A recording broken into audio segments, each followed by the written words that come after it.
This is Ocho TV's Blast from the Past. Welcome back to Ocho TV's Blast from the Past. Last week you watched me defend my XKO title against Alex Russ, and that kind of established me as the local champion, the Texas champion, and now it was time to make my splash on the international scene.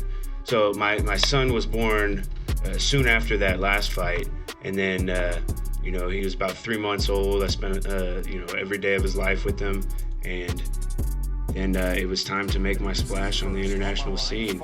So Legacy Fighting Championship back then was on HDNet's fights, which was owned by Mark Cuban, and eventually became axsTV, as you see here.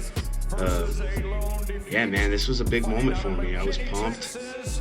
You see it in my eyes. I had a reason to fight. I had an infant at home, and I knew he was watching me. This was his first fight to watch me, and he had came to the gym with me leading up to this fight, and it was kind of showing him this is what Daddy does. Now, this fight was against Steve Garcia. Steve Garcia was a tough Mexican dude. If you know anything about Mexican boxers, like you can't scare a Mexican. You can't intimidate them. At least not the fighting type. And they like to go to war. So I was anticipating a war. You see me just me mugging here, looking into his soul, and that's when he knew that he had a fight on his hands.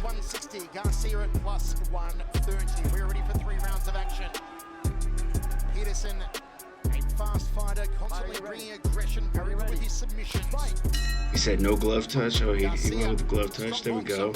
I throw a Superman jab, get clipped right on the way, and I find myself in this single leg right away.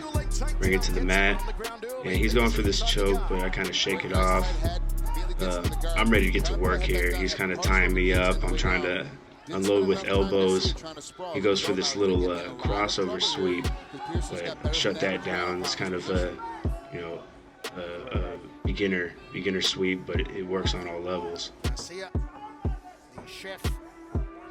I land some good little elbows on the inside right here. That one was a real good one. That kind of got him to, want to move off of his back. I wanted to pick him up and slam him. I just wanted him to, open up his legs so I can do this right here. Hit that knee slice pass right into that guillotine. That arm-in guillotine was money. I should have put him up against the cage, but he was kind of hopping around. He was hard to control. So right here, I know I just got to jump guard. I jump guard, trap the arm inside, and there's really no way out unless he were to slip out, but we were pretty dry at this point. So he did all he could. Just forced the tap, and that's all she wrote, baby. Man. So that was my Legacy Fighting Championship debut. First time fighting on international TV, and I felt like I was ready to fight for the belt. I was already the XKO champ.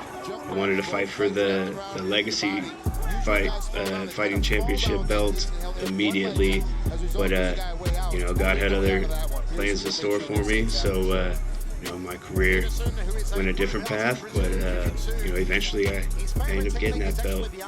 So, but still, I had a lot to learn. I had raw skills, but and a lot of talent, but a lot of polishing to do. So I'm glad I took the path that I took. To a pretty sweet finish. I believe it was a minute 14 or a minute 16 in the first round. So, great way to make a splash on the international scene. Thanks for tuning in. This is Ocho TV's Blast from the Past. If you like this video, you like videos like this, please hit that like button, subscribe, comment below, and let us know what you want to hear from us. If there's a specific fight that you want me to go through, I'd love to break it down. Just let me know what you think. 14 seconds in a round, number one, your winner by guillotine choke, Steven Peterson.